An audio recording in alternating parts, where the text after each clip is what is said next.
Live from downtown Detroit, Local 4 News at 5 starts now. A Detroit police officer caught in a federal cyber investigation of child pornography. You'll hear from the chief and neighbors shaken by what was happening next door. Our next record high could be coming with severe thunderstorms. We'll break down the severe threat coming up. All right, Ben, but first, horrific new allegations against Dr. Larry Nassar. Michigan Attorney General Bill Schuette announces nearly 24 new criminal charges in the case. And if true, the allegations announced this afternoon reveal a stomach-churning pattern of abuse by a doctor entrusted with the care of top Olympic gymnasts. Let's break down the charges as we know them now. Nassar will now face 22 new counts of first-degree criminal sexual conduct.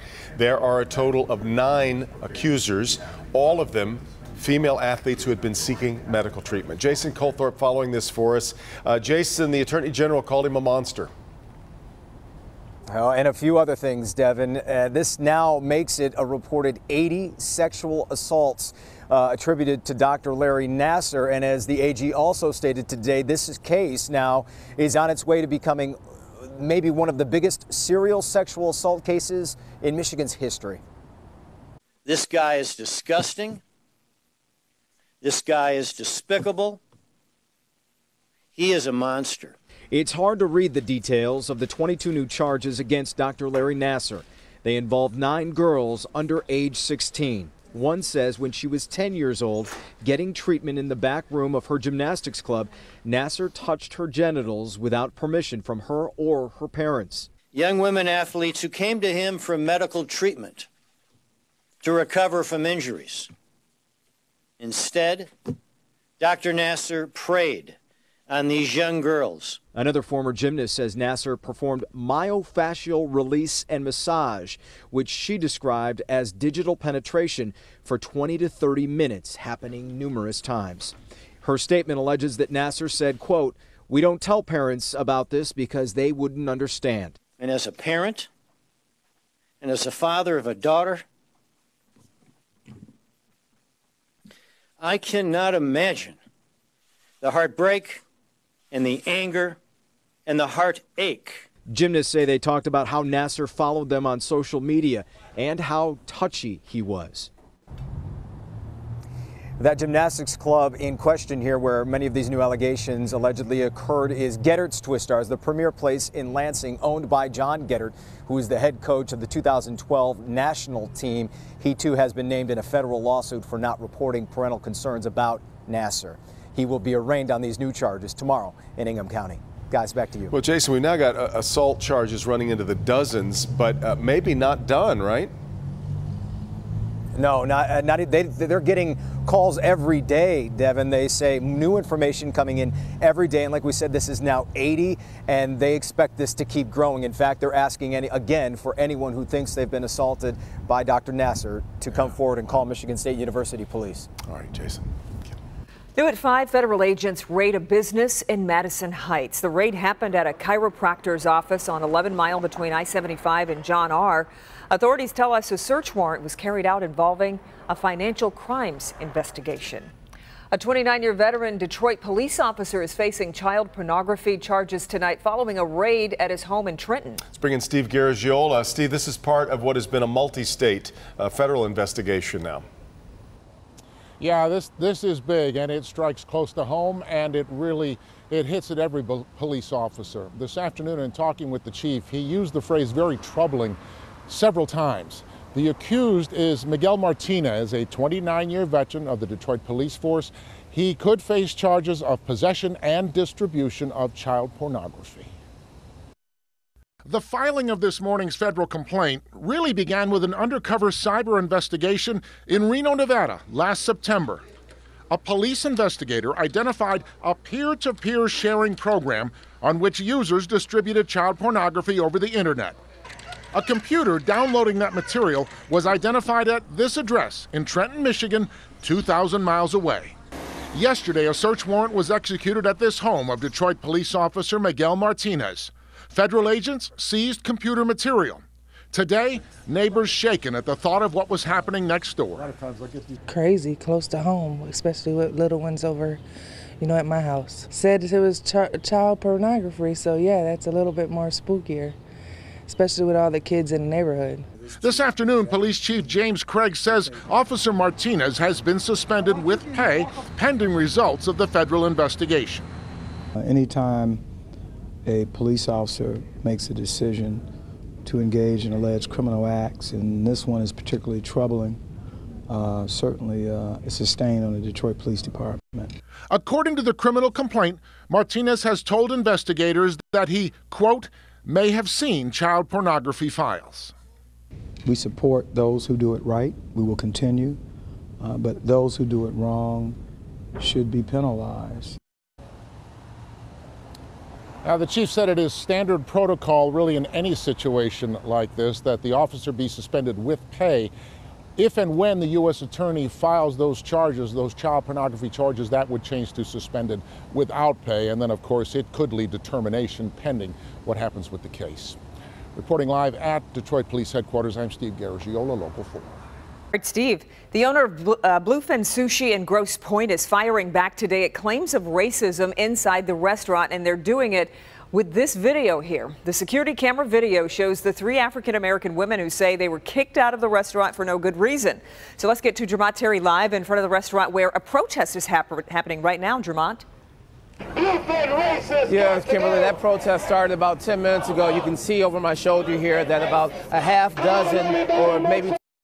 The surveillance video shows the 3 women who claimed they were discriminated against sitting at the bar. Bluefin and the women agreed they were there for more than 2 hours. These 3 were clearly done with their meal. But the dispute comes as to whether they were still ordering drinks or simply taking up space. As a general manager of an establishment, you can easily find out who's cashed out and who hasn't. The women argued the manager picked them out all the other customers to move to another section because they are black. But Bluefin believes the video shows there were other black people inside the packed restaurant last Saturday night. The women posted on Facebook about the discrimination they say they've received. They claim the manager also assaulted them when she tried to escort them out of the restaurant.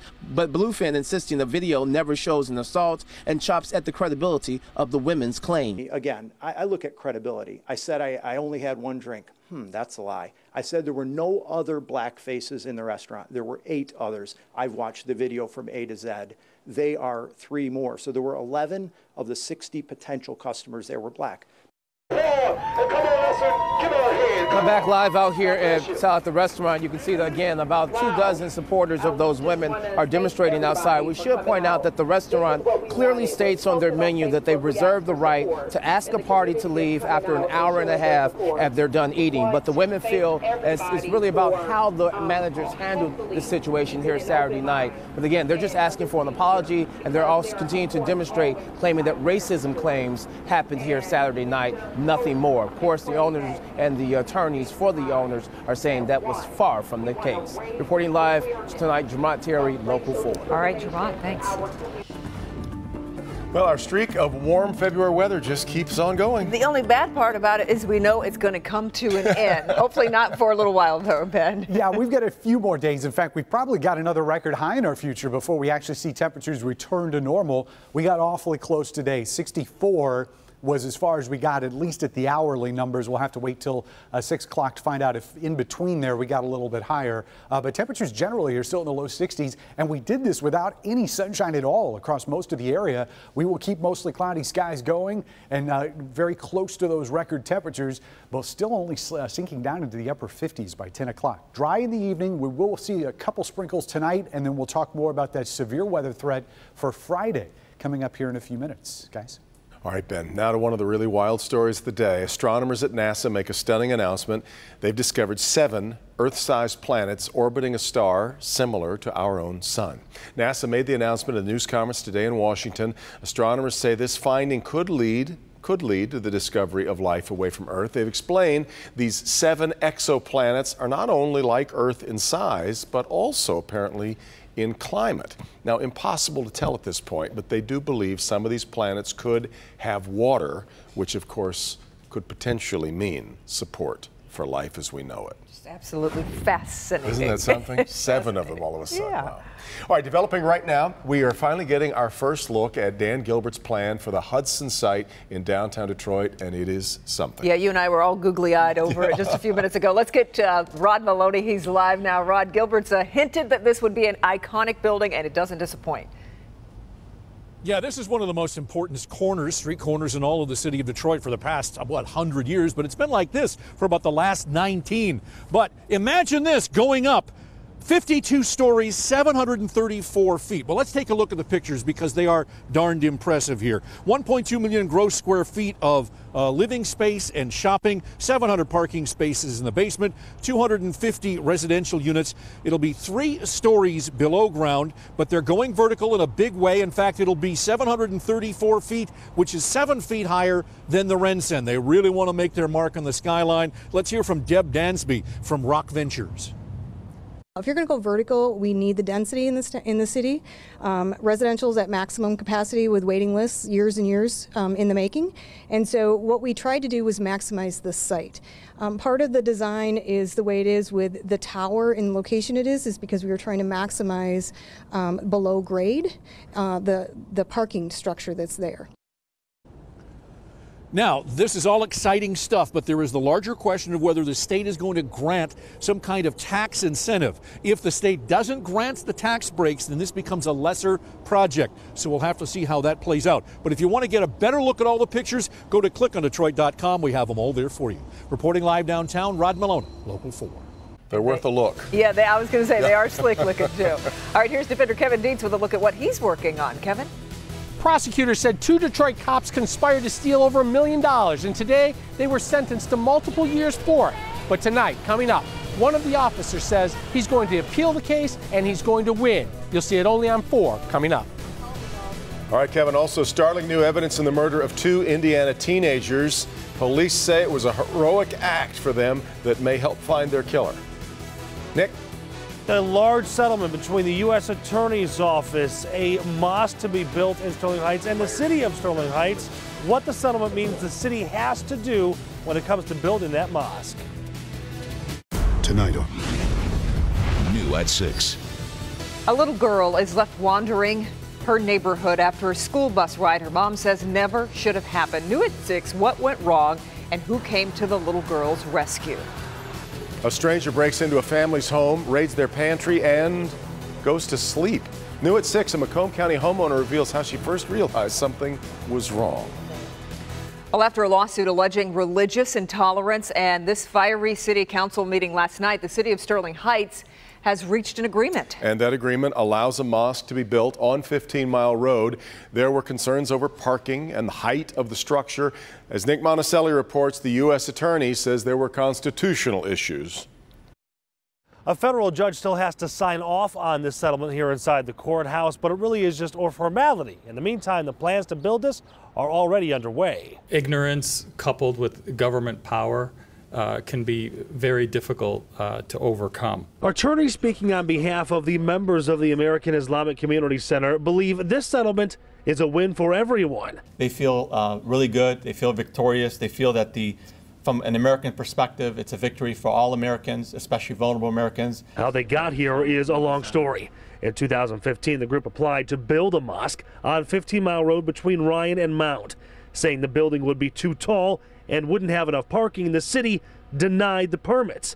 The members of the AICC said they were forced to file a lawsuit after trying to negotiate for close to a year. We tried, we met with the city, and we got nowhere. The U.S. Attorney also filed a separate lawsuit saying the city was being intolerant and violating religious land use laws. Last night, the city of Sterling Heights voted to approve the settlement and $350,000 for their insurance deductible.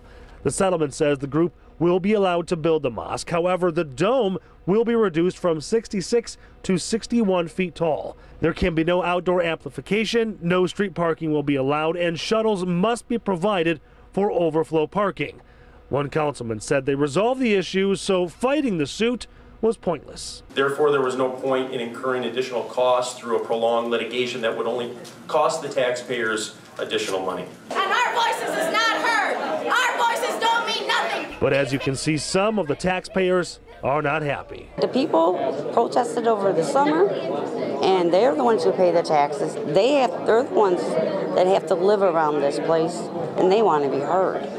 They don't want to be shut up by anybody. At the federal courthouse, Nick Monticelli, Local 4. Now, the U.S. Attorney says if they had to, they could have proven religious intolerance based on some of the statements that were made, but they say they're happy it didn't get to that point. The city, however, will be keeping a close eye on hate and intolerance that may occur. Well, the hits just keep on coming as far as the weather goes. Might get a scratch in the record here pretty soon. Still February, I checked. It is, and you know what? We actually did tie the record today in between hours. Yeah. So we hit 65. We'll probably break one on Friday.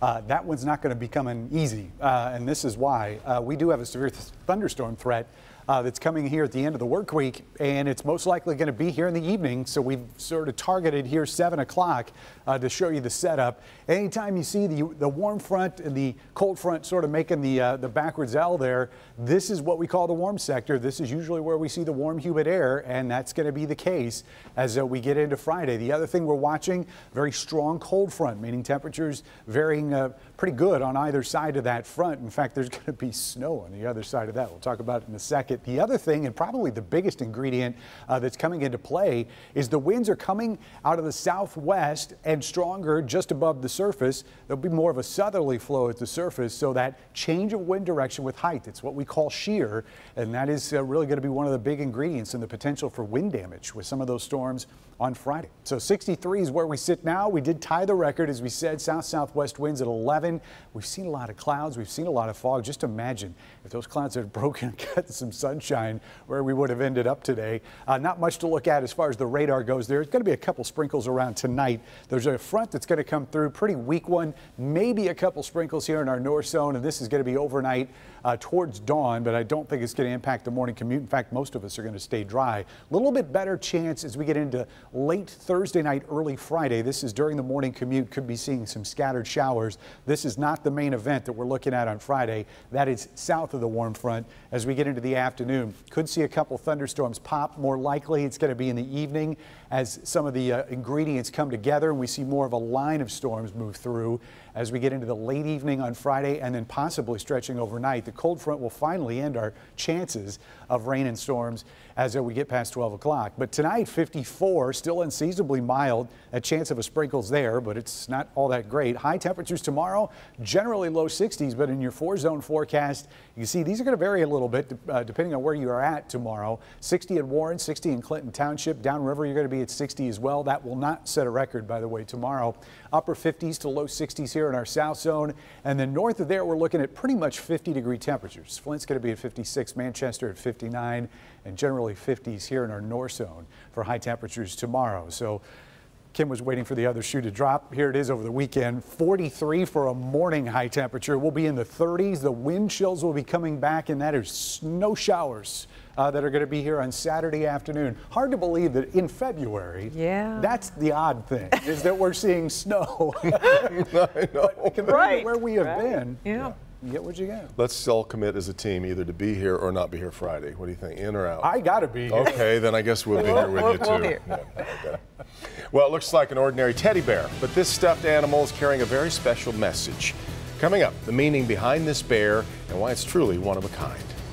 But first, closing time in North Dakota, but not before protesters take one final stand. That story's next.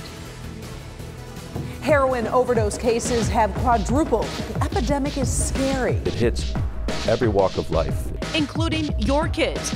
A Local 4 Defender's special report. The 3 things you need to keep your children from trying to protect them from this heroin crisis that's harming our community.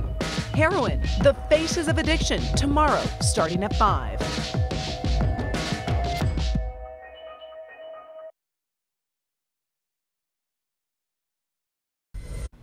Well, it's a wrap for some Dakota Access Pipeline protesters. The protesters you see here in just a few moments, there they are. They spent the morning preparing to leave their camp. The Army Corps of Engineers gave protesters until 2 o'clock in the afternoon to leave. Those at the site prayed and set fire to a handful of wooden structures as part of a departure ceremony. However, not all protesters plan to leave. This is unceded tribal territory, unceded tribal lands, and people want to make that stand for their tribal sovereign. That's their sovereign status, and it's their right, to be on this land, and they want to assert that. Members of the North Dakota State Patrol say anyone who remains will be arrested. The protests began because people worried a pipeline leak would pollute drinking water and disturb sacred tribal sites.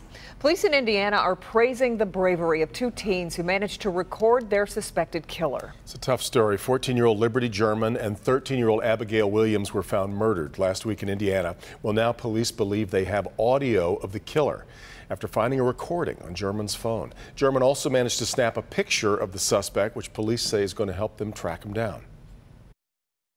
As poor as this picture is, somebody knows. And if you're watching,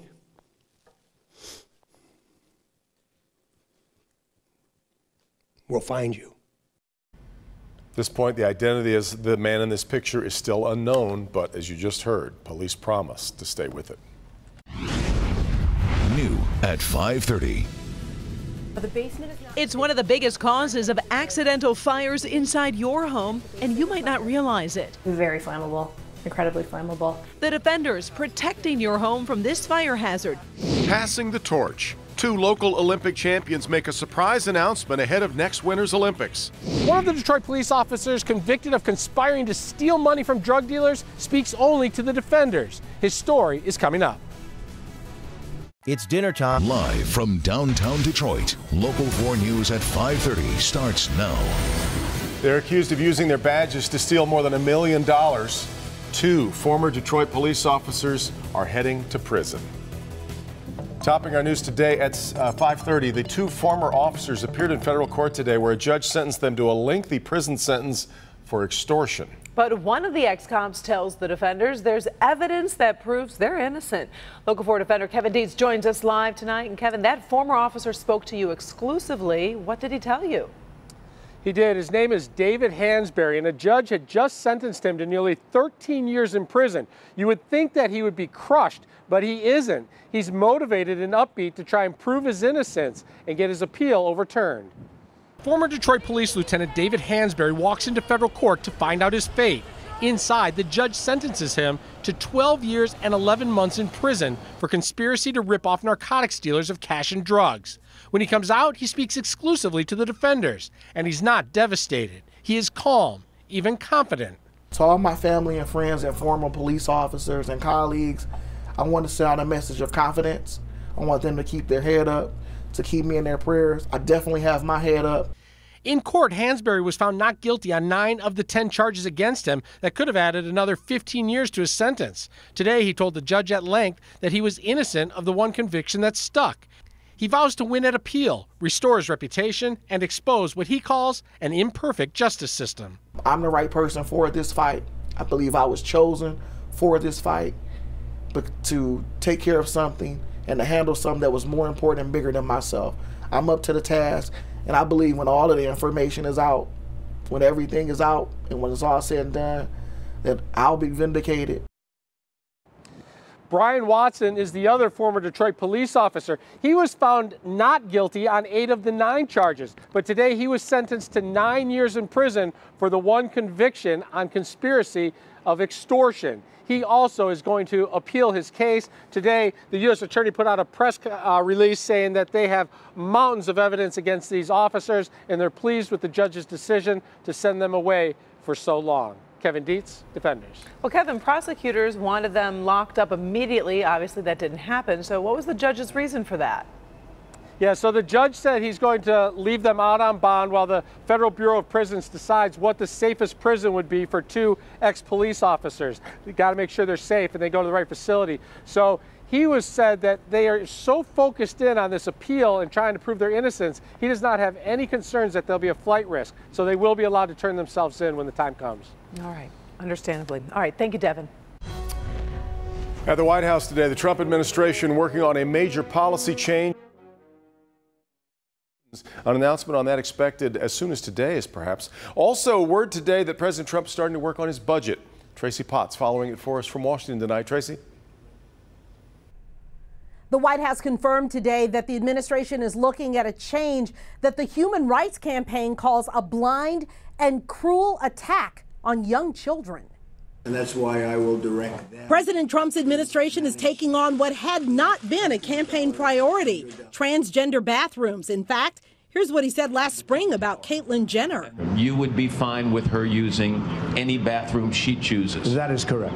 But today, the president's administration is expected to reverse Obama-era guidelines that allow transgender students to use the bathroom of their choice. He's a firm believer in states' rights and that certain issues like this are not best dealt with at the federal level. Gay rights groups call it discrimination. Conservatives argue Washington should stay out of it. Really an abuse of federal powers to say that it should be one of the Attorney General's top priorities to police bathrooms. Policing tax dollars. That's President Trump's focus today, meeting with his budget team. Unfortunately, the budget that we're essentially inheriting, is a mess. He's promising to make Washington leaner, more accountable. We won't let your money be wasted anymore. We're going to run government smoothly, efficiently. Congress approves that budget with Republicans under attack from angry taxpayers at town hall meetings. Raucous, that's all right. We're learning how to be raucous here in the Midwest. They're worried about health care and tax reform. You just hear the anxiety's real and people want real solutions, and so we're going to have to pay attention to that. And pay attention to a president who says he wants to do more with less. Like paying for a border wall that Republicans say could cost up to $15 billion. From Washington, Tracy Potts, Local 4. All right, Tracy. Meantime, U.S. Secretary of State Rex Tillerson and Homeland Security Secretary John Kelly arrived in Mexico this afternoon to discuss the president's immigration orders with Mexico's leaders. Mexico's lead negotiator says there is no way Mexico would accept the new rules. Across Michigan this Wednesday, stories from Coldwater and Wyoming over in Oceana County. But we begin with a story we've been following out of Jackson this evening. That's where a girl and her family are celebrating a victory in the U.S. Supreme Court. The case involves 12-year-old Helena Fry, who lives with cerebral palsy, and her service dog, Wonder. In 2012, a lawsuit was filed on Fry's behalf against Jackson County and the Napoleon School District. It was after her elementary school would not allow Wonder to attend classes with the student. Today's unanimous ruling means the Fry family can sue the school under the Americans with Disabilities Act without first exhausting administrative proceedings. A hunting trip takes a tragic turn after a child is shot to death. And there are so many questions tonight that go unanswered. 13-year-old William Gort Jr., known as Billy, lost his life on Saturday. That's when Michigan State Police got a call about a hunting accident in Greenwood Township. When troopers arrived, they found Billy shot in the head. Police say the boy was hunting with 2 other people at the time and that his death is under investigation.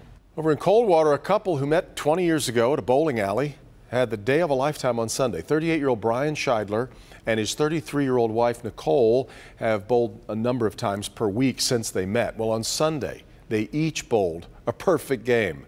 They had both bowled perfect games before. These are clearly pretty darn good players, but they had never done it on the same day. Couple says it was their first time out bowling together in a long time and that it was truly a perfect night. Aww. A 600 night, I guess we'd say. Amazing. Well, Detroit's Merrill Davis and Charlie White made history, becoming the first U.S. ice dance team to win Olympic gold at the Olympics. Ever since that moment, they have been asked time and time again if they would defend their title at the 2018 Winter Olympics. Today, they finally answered that question for us, and Jamie Edmonds says they feel very good about their decision.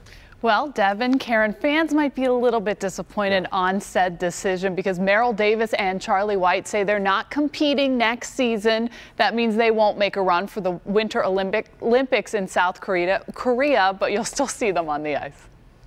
I hate to be a little bit of a downer maybe for our fans, but we've decided not to compete at the Olympics. Charlie White and Merrill Davis broke the news on the Today Show. They will not compete in the next Winter Olympics. Merrill says it was a huge decision. I think it's one that we really allowed ourselves to take a long time, as you said, 3 years to make. And we explored, all of the options, all of our emotions, how we were feeling. So to really come to that conclusion is something that, that feels really good. Merrill and Charlie enjoy what they're doing now. They're focused on improving their show skating and performing for their fans, including Stars on Ice this spring. Metro Detroit remains home for them, and it's still the training center for ice dance teams around the world. There's a really high level of ice dancing coming out of the United States, and especially coming out of the Detroit area. U.S. Olympic hopefuls include national champions Maya and Alex Shibatani, who train in Canton, and Madison Chalk and Evan Bates, who train in Novi. Just to give you an idea of the kind of shape American ice dance is in right now, we had 2 teams on the world podium at last year's World Championships. We had 3 teams in the top 6 at the World Championships, and that is a huge feat. And while they may not be competing, Meryl and Charlie hope to be at the next Olympics. After you win the Olympics, I think that you have a certain responsibility to take charge and to help lead communities and certainly, you know, our country in a positive direction. And I think that that's something that we really have taken to heart. Yeah, and Meryl and Charlie say they're looking for opportunities to have a role during the 2018 Winter Games, and they want to thank you, Metro Detroit, for always supporting their careers. They will be missed. Thank you, Jamie.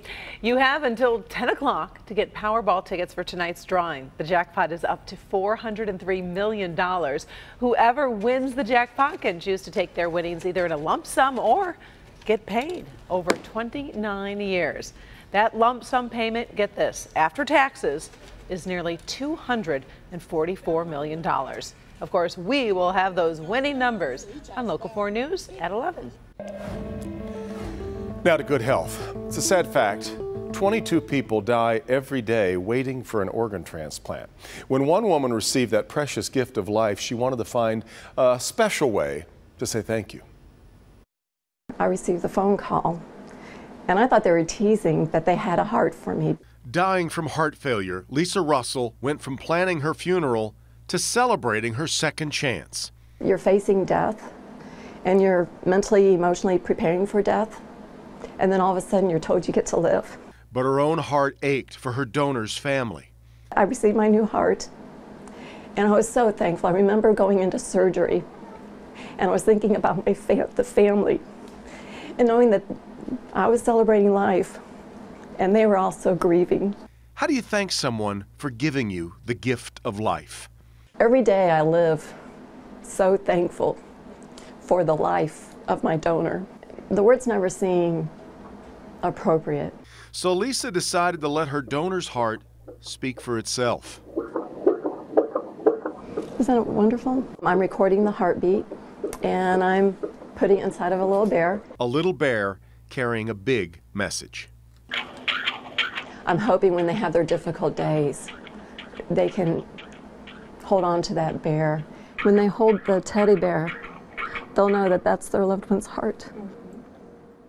Pretty extraordinary. The donor's family says they are thankful for the bear. They aren't quite ready to meet Lisa just yet, but if you would like to join the organ donor registry, it's a good time to think about it, and you can find a link on the health page of clickondetroit.com. So important to be a donor. It really is. Because that many people that we lose every day because the organs aren't there. Yeah. Well, she got a whole lot more than a plaque and a gift card. New here at 5:30, the huge surprise Troy's Teacher of the Year got today. But first, My Defender's special report, how you can prevent one of the most common accidental fires inside your home. Jeopardy! New at 6. Her story has gone viral. We'll tell you what a young lady came out to find on her car after work and what she did to possibly avoid something very scary. I want to show you something. These shrubs have been here more than 20 years and they were fine, but not this year. You know why? Because of the deer herd. They are starving and eating things they've never eaten before. That story is coming up. All right, Paula, it is one of the biggest causes of accidental fires in your home with an appliance you use on a regular basis. The fire hazard you could be living with and how to prevent it from becoming a problem. We're talking about your clothes dryer and the lint from every load of wash you do. Lint can block the flow of air, causing excessive heat buildup, and that can lead to fire. Hi, I'm here to do your home inspection. Nicole Hamilton is a fire inspector for the Canton Township Fire Department. She's here to inspect Christine Scaveri's home for fire hazards. The only thing would be the dryer vent. I haven't cleaned it in 3 years. I would like to just make sure that it's not a fire hazard. Do you change your Lint screen every day? I do. Anytime I do a load of laundry, I do that. A lot of fires happen because of dryers. The leading cause of dryer fires? Failure to clean them. And this is why. See the little lint particles that are coming through? Very flammable. You have to do more than clean your lint screen before or after each load of wash. You need to regularly clean behind your dryer and the dryer vent and exhaust duct where lint can build up over time. This was under. Oh, wow. Yeah. Very flammable. General rule of thumb, once a year. If you do an excessive amount of laundry, I would do it every 6 months. Okay. Or whatever the manufacturer tells you. Hamilton strongly suggests following what the manufacturer says. Often that information is on the back of your dryer. She also recommends metal ducts because the flexible ones made of foil or plastic can sag and lint can build up inside them. I was surprised how much lint was inside the actual machine. I had no idea. Christine cleaned behind her dryer and in the duct and plans to do it more regularly. You can do it yourself. If you're not comfortable, I would get a professional to do it, especially if there's a longer run. Hers was a very short run. If it goes through walls you can't see it, have someone do it because they have cameras and different devices that they can ensure that it's completely clean. Something definitely to think about. Also, make sure there is nothing blocking the exhaust vent where it comes out of the outside of your home. The outdoor vent flap should also open when the dryer is operating.